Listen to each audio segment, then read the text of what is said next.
It flies like an angel and fights like the devil.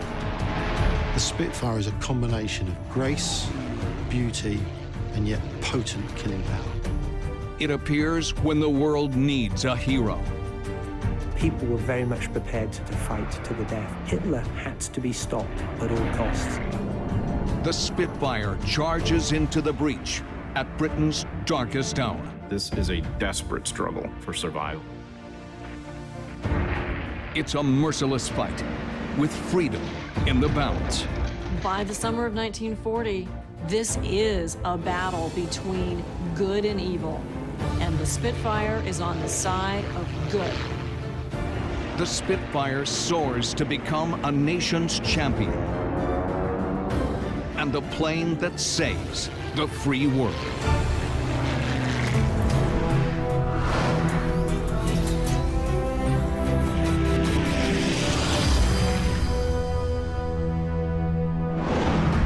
May 1940, Dunkirk, France. 300,000 Allied troops are trapped between German tanks and the English Channel. To save its army, the British have a single goal: rescue as many men as possible by sea. With few trained pilots, the Royal Air Force, or RAF, faces a life-or-death challenge. The situation for the British troops at Dunkirk is dire. Steve Darlow is an author and authority on British air power in World War II. The RAF's mission at Dunkirk is to protect their service colleagues congregating on the beaches. Try and keep the Luftwaffe outside of that perimeter. If an enemy bomber gets to the beaches and able to drop its ordnance, it's too late. So the RAF have got to stop the Luftwaffe getting there, where men are congregating, where men are trying to get onto the ships. The Germans and their Air Force, or Luftwaffe, have steamrolled all opposition. In the 2 weeks prior to the evacuation at Dunkirk, the Luftwaffe was having pretty much free reign of the skies. But now they were coming up against a new adversary, and the Spitfire. The Supermarine Spitfire, historic and iconic aircraft. Streamlined fuselage, the gracious lines, the small tail fin, and the elliptical wing. A beautiful design, but one of the deadliest aircraft in the history of warfare. The crisis had begun just 2 weeks earlier. German troops blast through Allied defenses, storming into northern France. May 10th to 20th, 1940 is a crucial period in the history of World War II. John McManus is a professor of military history at Missouri University of Science and Technology. The Germans succeeded in slashing behind the Allied front. The British Army in France, known as the Expeditionary Force, retreats, and the Germans are on the verge of destroying them. So by the end of the day on May 20th, there's the very strong possibility that the entire British Expeditionary Force were going to be cut off behind that German armored front. Leading the charge, Germany's Air Force. One of the advantages the Germans have in the Battle of France is certainly numbers of airplanes, but also the qualitative edge of their pilots, the experience many of them had had. So it almost seemed as if the Germans had cornered the market on what was a kind of cutting-edge aspect of warfare, air power. German dive bombers savage retreating British troops, while their fighters, especially Me-109s, blast Allied planes from the sky. The Spitfire enters combat when Britain needs her most.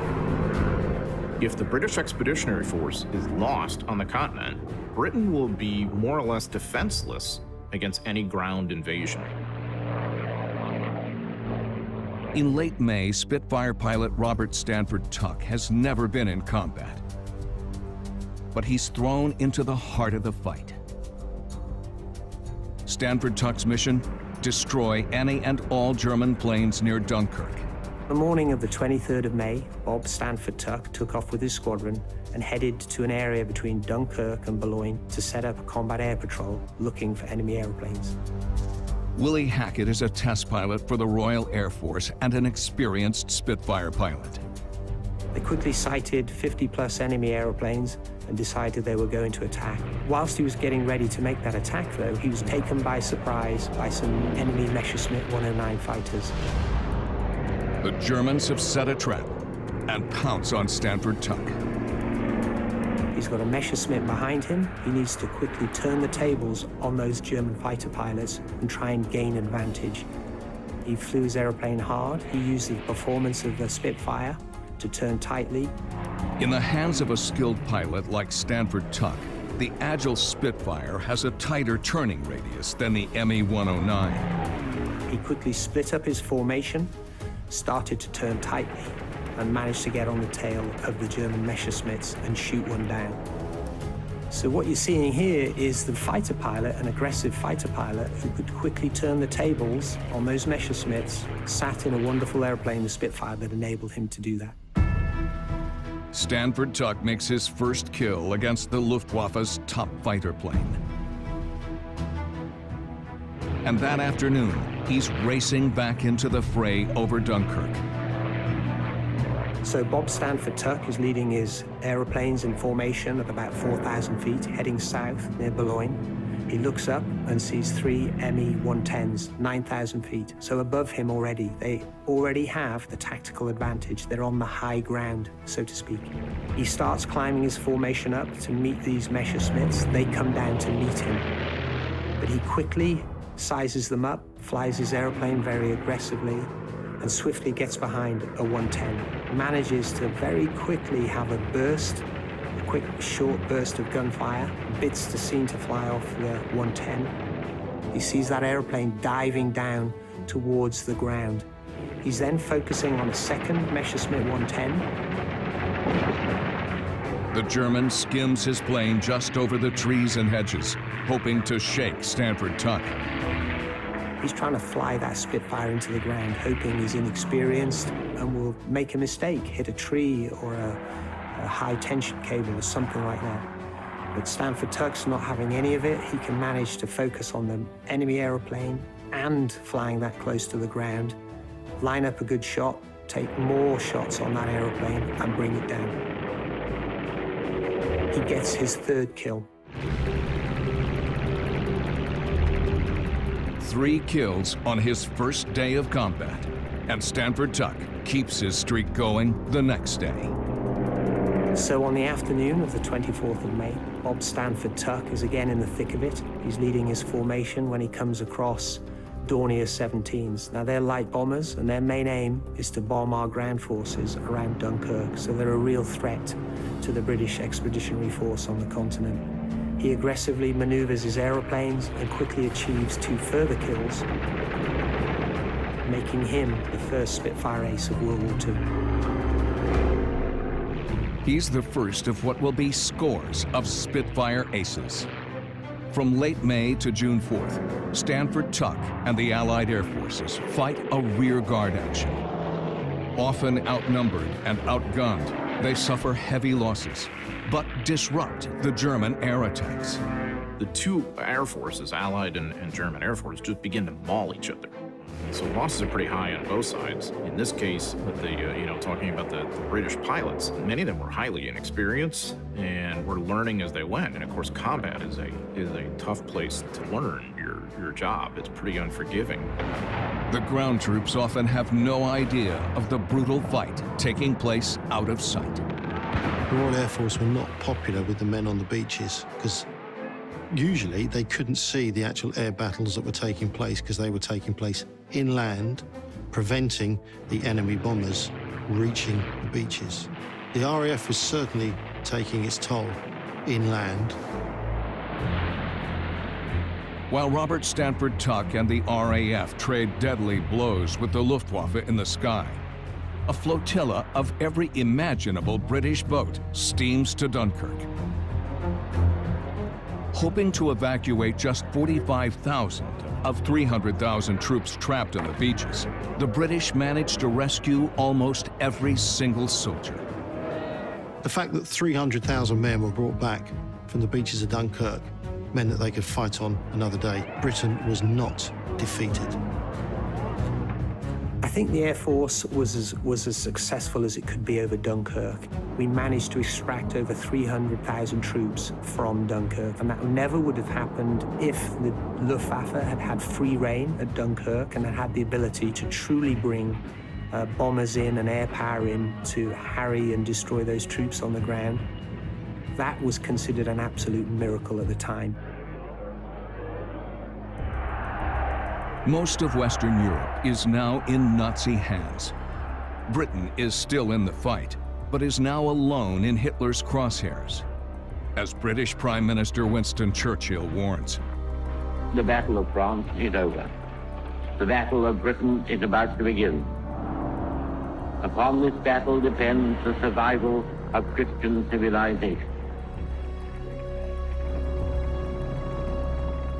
Most of Europe has been overrun by the Nazis. Britain is now standing alone. Freedom, democracy, the Western world is at stake. Hitler is going to look to prepare to cross the Channel to invade Britain. He needs to defeat Britain. But before they can cross the sea, they need to defeat the Royal Air Force so that the Luftwaffe has the opportunity to protect the seaborne assault, and it can also attack the Royal Navy should that become involved. Hitler plans to invade and conquer Britain with Operation Sea Lion. If the Luftwaffe can gain air superiority and defeat the Royal Air Force, their seaborne assault is going to be unchecked. They're going to be able to land troops on the southern coast of England who are going to be able to advance, and they're going to win. The only thing holding back a German invasion, the RAF and its handful of fighter planes. July 1940, the Battle of Britain begins. After hammering British shipping and ports, the Luftwaffe turns its attention on the RAF. Now, Hitler's bombers aim to pound them into oblivion. July 1940, German bombers pummel British airstrips and command centers. In the summer of 1940, everything is at stake for Britain. Dr. Rebecca Grant is one of the foremost civilian experts on Air Force history and aircraft. Operation Sea Lion was the German Army's plan to invade Britain. It was a fully fleshed out plan with 9 divisions scheduled to land somewhere between Sussex and Kent. Hitler hoped that he could land that force by the autumn of 1940, but the one thing he needed was control of the air. The Luftwaffe's strategy is to target RAF fighter bases and RAF fighter command centers, hoping to knock the RAF out of the war. The Luftwaffe was very confident they could do this. Their leader, Goering, had convinced Hitler it would be an easy task to do, and it was just a matter of time before he delivered air superiority over the south of England. The RAF is outnumbered roughly 2 to 1, and the Hawker Hurricane forms the bulk of their fighting force. During the Battle of Britain, the Air Force had 2 airplanes to choose from, the Spitfire and the Hurricane. The Hurricane was a very rugged aeroplane. It took a lot of battle damage. It was a very stable platform, meaning when the pilot pushed the trigger, the guns would keep pointing at the enemy. So it was very easy to employ your weapons once you were in an advantageous position. It was a slightly slower aeroplane than the opposition. It's fair to say, though, that in the Battle of Britain, we needed both airframes. We couldn't have done without either. Rushed into battle, many pilots have little training, and few have seen combat. When you go into combat, that is the true test of a fighter pilot. And so it was very critical that we could get guys to the front line, get them through their first early combats where they experience what it was going to be like, keep them alive during that phase, and then start to capitalize on their experience as they got more skilled and more versed in the tactics of war. Losses mount at a shocking rate on both sides. And the Germans are confident the British can't build Spitfires as fast as the Luftwaffe is shooting them down. The Spitfire's manufacturer, Supermarine, has struggled with the plane from the start.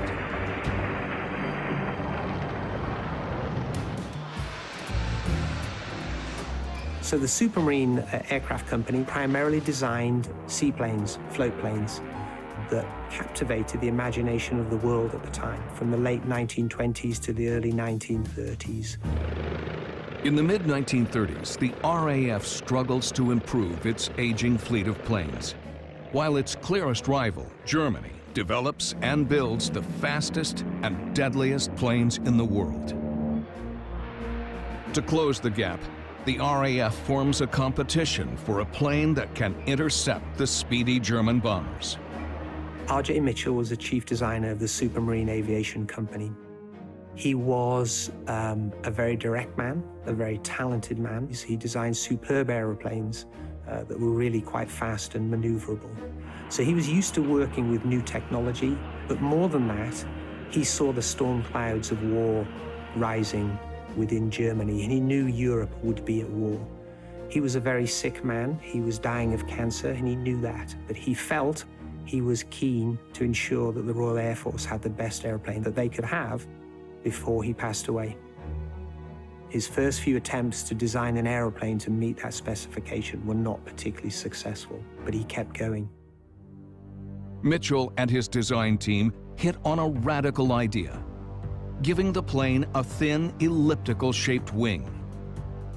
The problem the design team had was to combine power with speed and agility, and have a formidable weaponry to down the enemy fighters and bombers. The solution the design team came up with was this thin, elliptical wing that met the performance requirements, but could allow a retractable landing gear and an array of weaponry, 4 machine guns per wing, that could be adapted to accommodate cannon.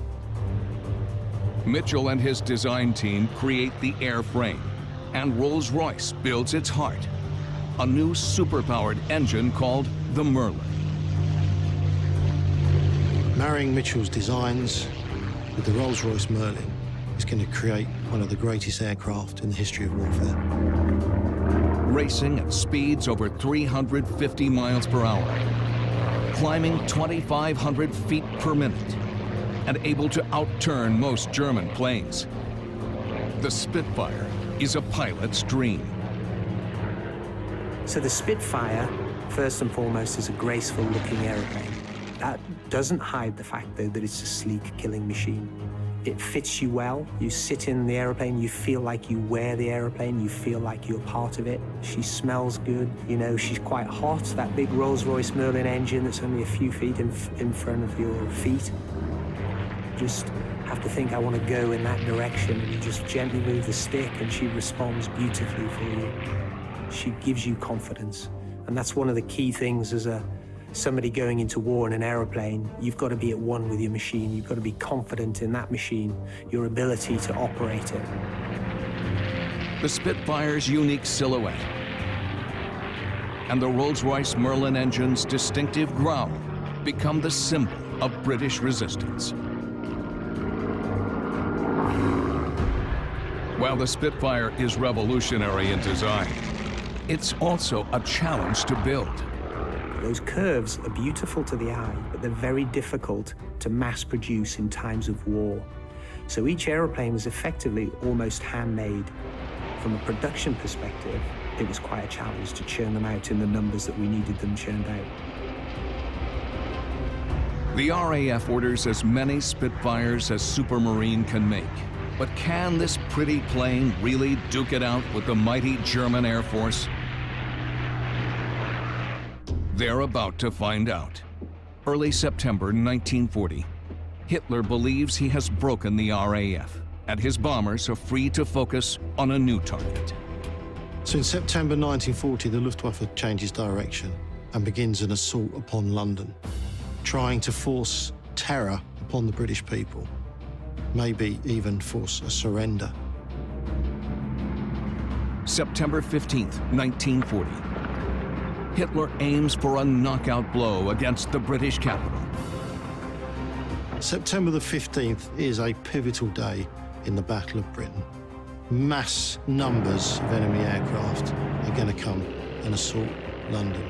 There is the belief with German intelligence that the RAF Fighter Command is on the verge of defeat. Hitler throws 2 huge waves of bombers at London. In the coming fight, the Germans will outnumber the RAF 2-1. The Royal Air Force pilots were defending their homeland. They were defending their country now. They were defending their families. As one RAF pilot famously said, he didn't want the bastards dropping bombs on his mum. It's a fight for survival now. If the German bombers break through, they could lay waste to London and drive Britain out of the war. September 15th, 1940, hundreds of German bombers zero in on London. The first wave hits the British skies late that morning. Flying cover for the bombers, German Me-109s, and rising up to meet them, British Hurricanes and Spitfires. The plan is for the Hurricanes to focus on the bombers, while the Spitfires engage and take out the Me-109s. This battle pits 2 very different but equally matched planes against each other. Built for speed, the Me-109 is all sharp edges and squared corners, able to reach 340 miles per hour. Early versions carry 2 machine guns mounted above the engine and 2 cannons in the wings. In contrast, the Spitfire is rounded with its unique elliptical wings, but it's just as fast as the Me-109 and has a tighter turning radius. It can also deliver a deadly punch with 4 machine guns in each wing. The Spitfire units are now led by experienced pilots like Brian "Sandy" Lane. Brian Lane was a regular in the Royal Air Force, and he distinguished himself at Dunkirk, and he was awarded the Distinguished Flying Cross.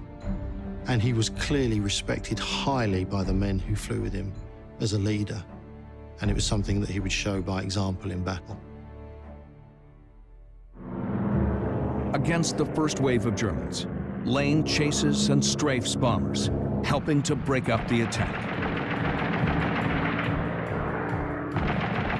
But it's the second wave, almost 500 German planes, that poses the greatest danger. And Lane is on the ground, refueling and rearming when the attack begins. On September the 15th, 1940, the sky is full of aircraft, swarms of enemy aircraft coming towards London, hundreds of them. And the various Royal Air Force Fighter Command squadrons are trying to get in amongst them to break up the bombers. There's a melee going on above London. Lane describes the sky as filled with more German planes than he's ever seen. He needs to head them off, but he's starting at a disadvantage. The 3 advantages that the fighter pilot seeks is that he can come out of the sun, so that his opponent is blinded. Also that he can come from altitude. He has the height where he can get speed to come down on his opponent. And then he can get in behind to that killing position, so he can train his sights on his enemy and shoot him from the sky.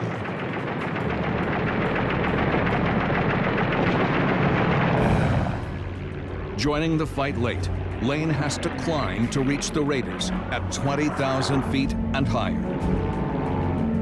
On September the 15th, as Lane is rising, he's having to give up every advantage. He's not going to be coming out of the sun. He's not going to be coming in from height.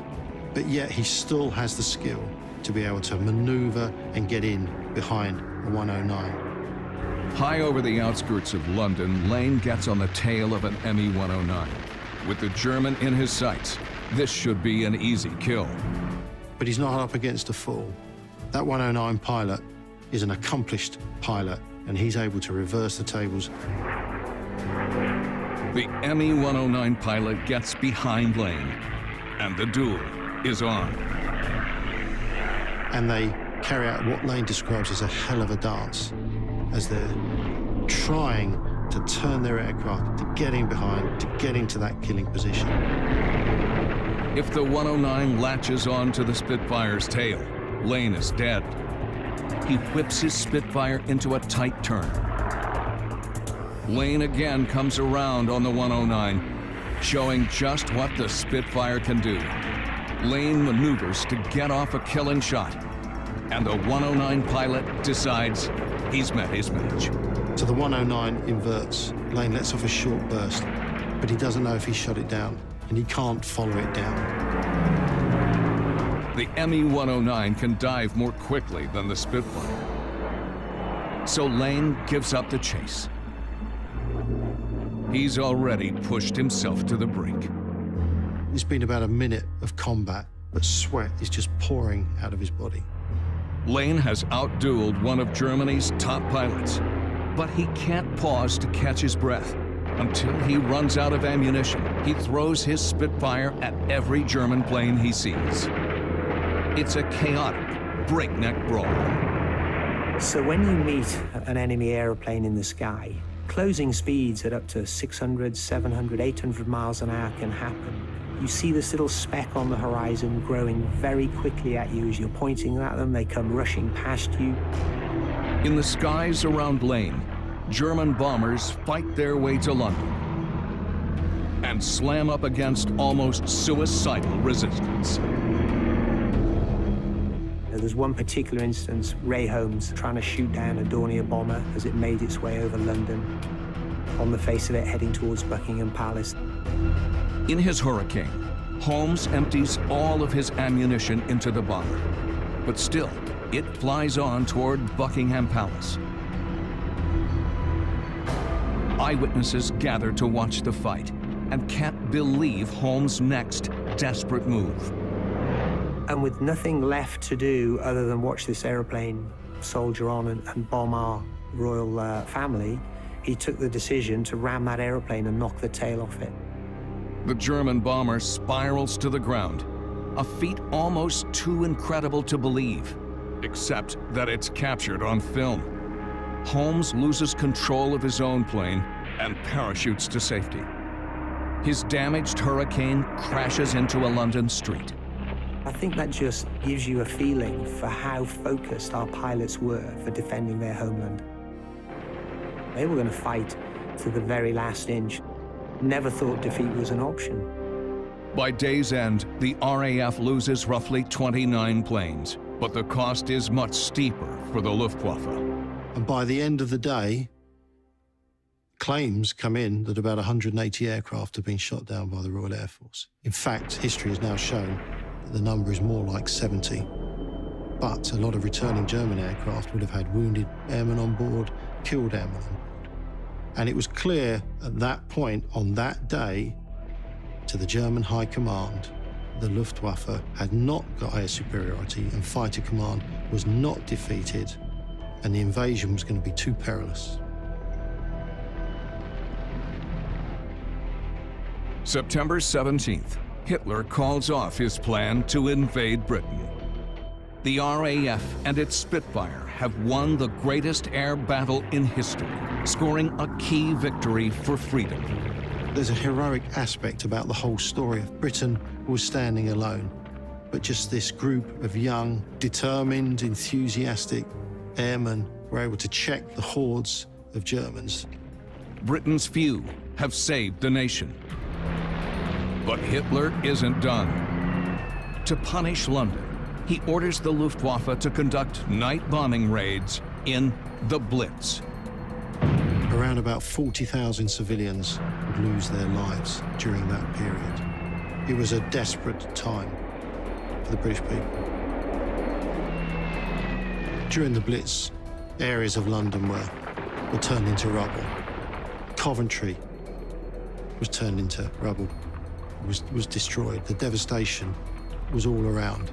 But instead of actually making the British people weaker, it actually made them stronger, and they came together more in defiance against what was being done to them.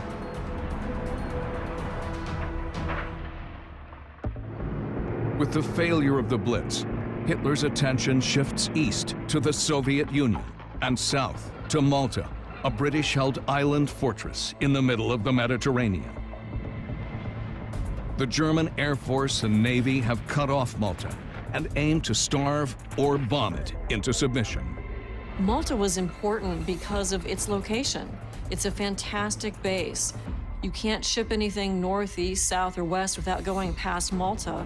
Italy and Germany need to ship food and fuel to their armies in North Africa, and Malta threatens their supply lines. So this little rock island out there in the middle of the Mediterranean becomes so strategically important. So pretty quickly, this becomes a major battleground of here come these Axis air raids against Malta. Every day, as many as 170 bombers pound the island, dropping over 1 million pounds of explosives in April alone. By early 1942, Malta was the most bombed location in the European theater. It had been bombed more than London. It was almost like the Germans were trying to sink the island. Malta has to be defended by air power. I mean, it has to be defended by fighters in particular, otherwise it's going to be defenseless. The Spitfire takes a leading role because it is the #1 fighter in the British force at this point in time. June 9th, 1942. Spitfires take off from an aircraft carrier and head to Malta. Among them, Canadian pilot George Burling. Into the Battle of Malta comes George Burling, a maverick, a lone wolf, does not really respect authority, but a very, very accomplished fighter pilot. He has the ability to pick out enemy aircraft before anyone else in the sky, and he has no hesitation in peeling away and engaging them. He's a fighter. He wants to get into the battle. He wants to shoot down Germans. Burling hits the skies over Malta like a human wrecking ball. You take a Spitfire and all its potential as a fighter aircraft and you put it in the hands of someone like George Burling, who's becoming a master of the craft of aerial combat, and they're going to be able to shoot anything down. The Luftwaffe does not have anything that's going to be able to counter something like that. July 1942, in Burling's own words, hell lets loose. The Germans attack almost every day, and Burling shoots down 15 planes in quick succession. But on August 9th, he tackles more than even he can handle. Dueling with 15 Me-109s, he peppers one, and it drops. Then, when 3 Germans attack from out of the sun, his Spitfire takes 2 hits to the engine and seizes up. Burling glides without power toward Malta, but there's no way he can make it to an airfield in time. August 9, 1942. George Burling maneuvers his damaged Spitfire toward the besieged island of Malta. He crashes, but walks away from the wreck. The following day, he's back in another Spitfire. Malta needs fighters like Burling. He's a crack shot who's mastered the art of hitting an enemy plane as it turns. It's called a deflection shot. So when you're taking deflection, there are many things you need to take into account, and one of them is the gravity drop of the bullet. If you're a long, long way away, something akin to 800 yards, the drop of that bullet can be quite marked. So not only do you have to predict where the aeroplane will be in the sky when your bullets get there, you've got to predict how much those bullets are going to drop. On July 6, 1942, Burling puts his skills to the test. He attacks a pair of Me-109s, and one tries to run. From half a mile away, too far for most pilots to even consider, he takes his shot. He knocks the German fighter from the sky. Burling is able to picture exactly where the enemy aircraft is going to be in space and time and make sure that his gunfire gets there. And he proves this in an extraordinary combat where he's able to fire at approximately 800 yards range and shoot down an enemy fighter. But as the siege of Malta grinds on, Burling's health starts to fail.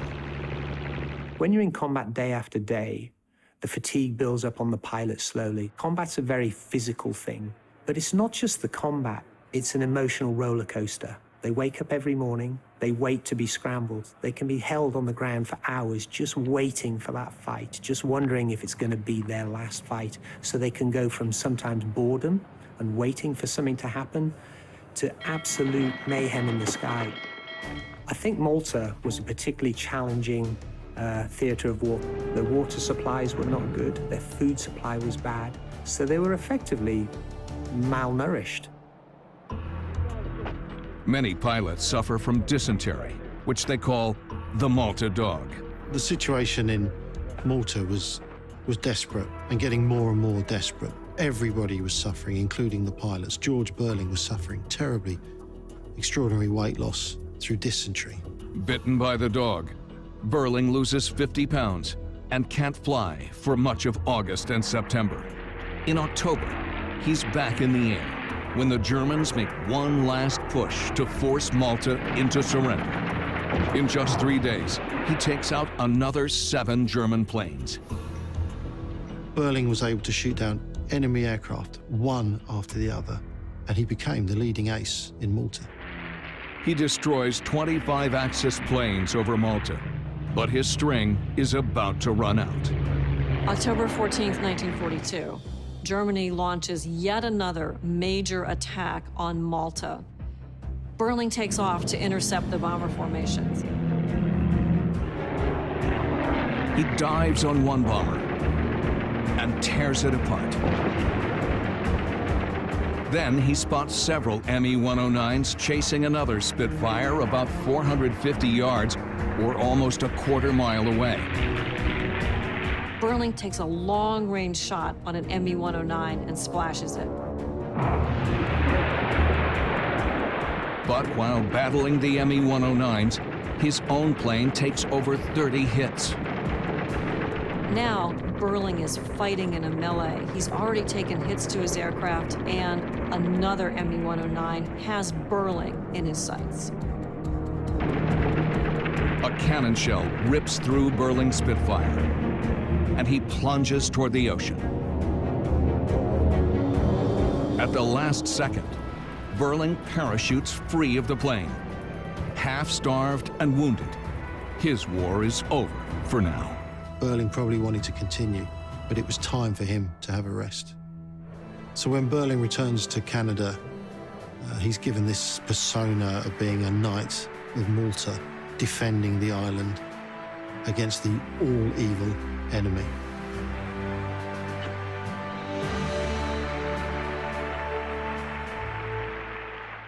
Though Burling is sent home, his fight was not in vain. October 16th, just 2 days after Burling's last fight in Malta's defense, the Germans halt their air offensive. And in November, Allied relief convoys begin reaching the island. The siege is broken.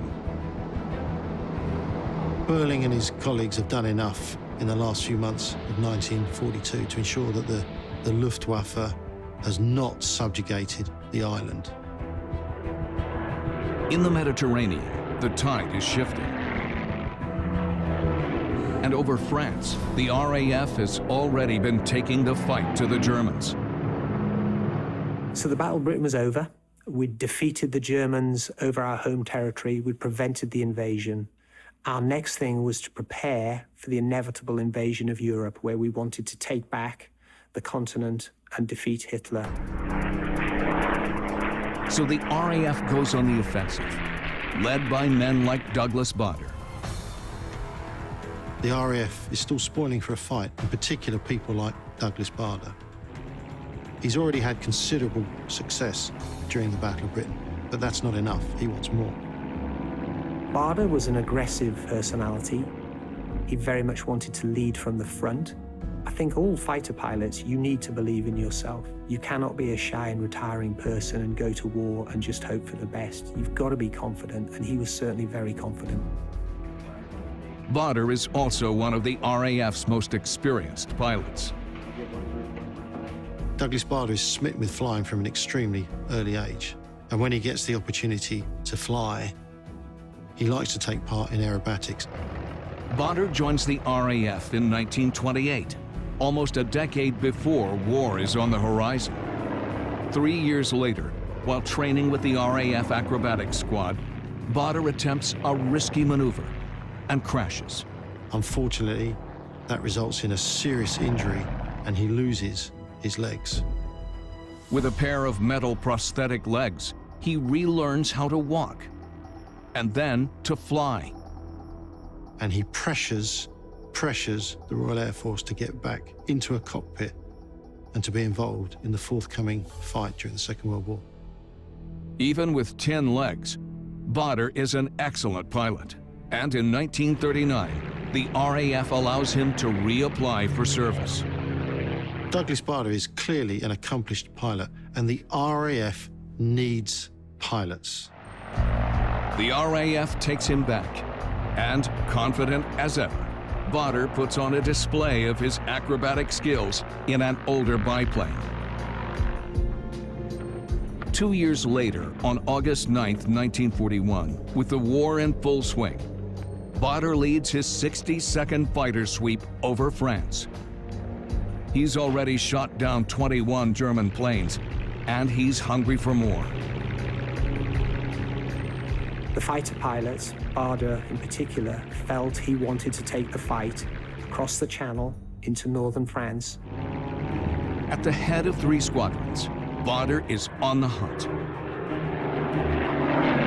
Over France, he spots roughly 50 Me-109s.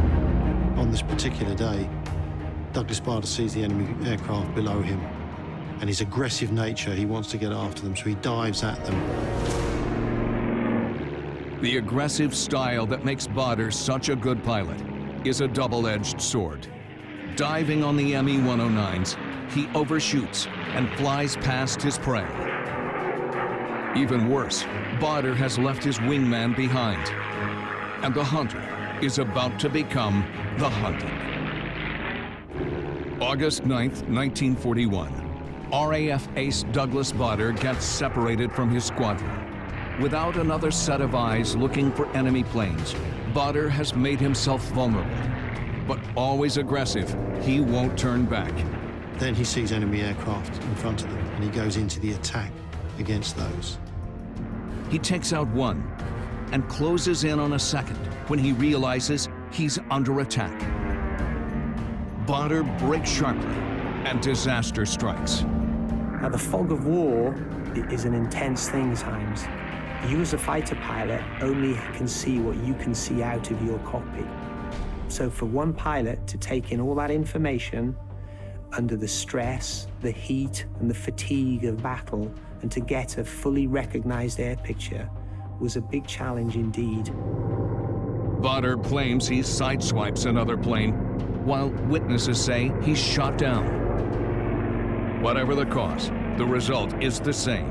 Bader's Spitfire plummets to the ground. He barely bails out in time.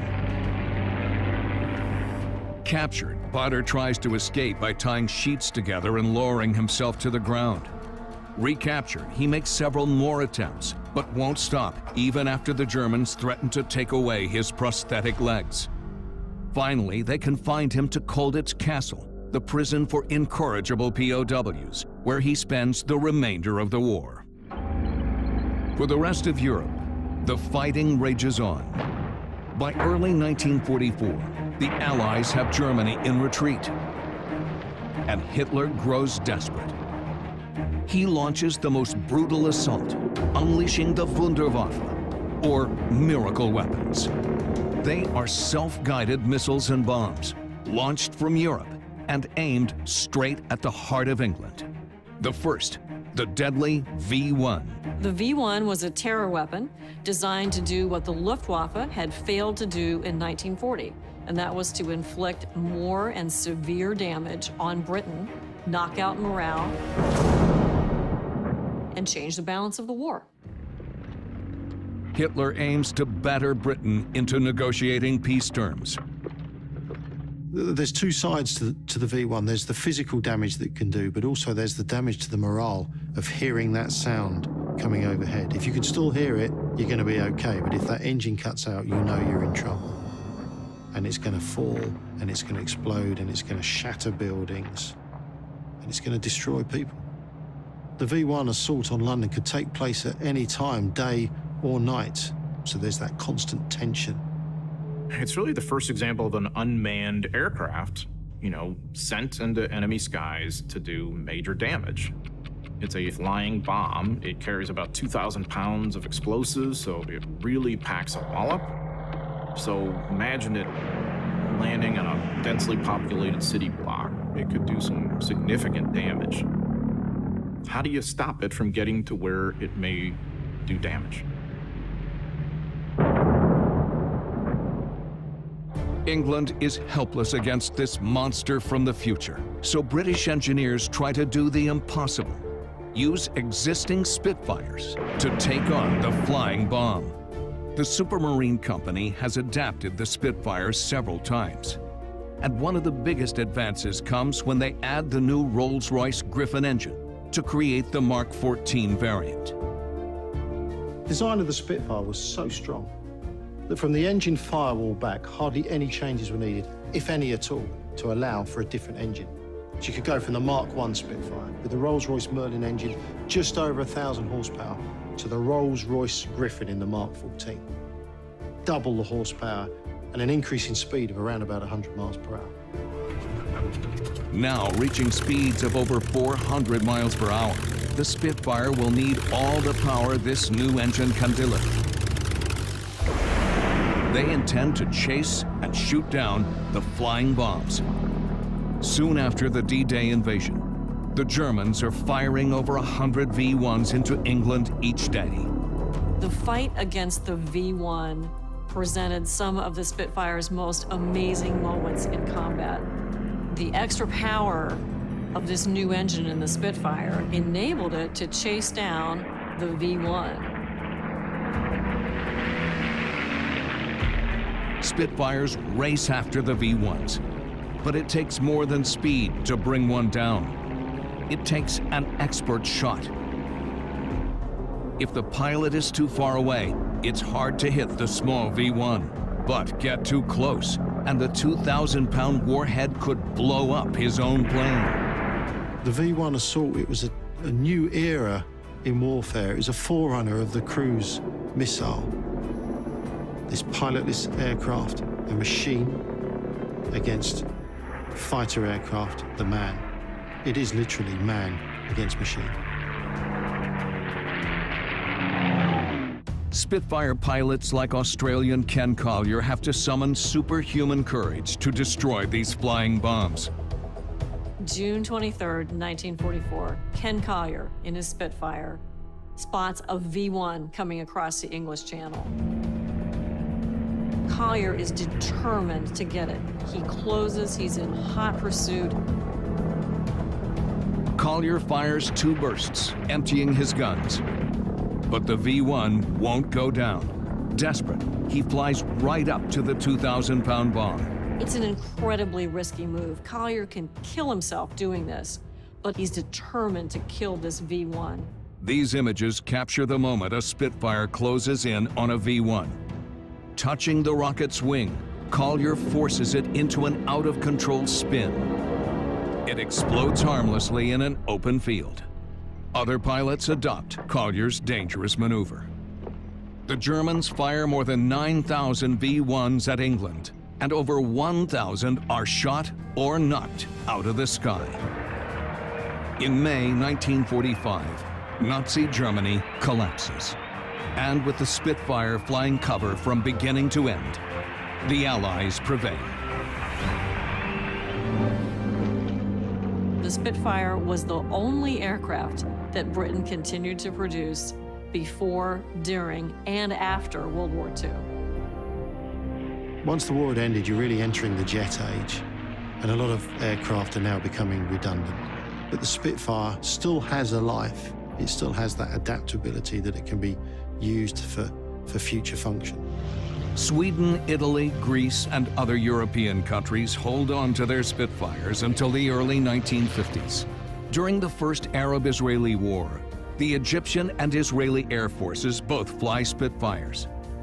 They duel in several battles, the only time Spitfires fight on opposite sides of a war. On January 1st, 1951, the Spitfire sees its last action in an air-to-ground operation in Malaysia. Jet-powered fighters replace the Spitfire, but nothing can diminish its role in history. I think the Spitfire has to go down as one of the greatest air-to-air fighters in human history. To this day, it lives on as the symbol of a nation that stood alone and refused to bow to evil. I think the Spitfire's place in history is very special to the British people. Every day they would see their Spitfires take off. They would see the contrails in the sky with the Spitfires engaging the Messerschmitts. So the British public really witnessed war at first hand. It really made that aeroplane typify the resistance of the British people. The Spitfire, it holds a unique position in history. It is a symbol of the defense of the free world against tyranny. It's more than just a weapon. It shows a willingness that people were prepared to fight for freedom and that freedom was important. The Spitfire is freedom.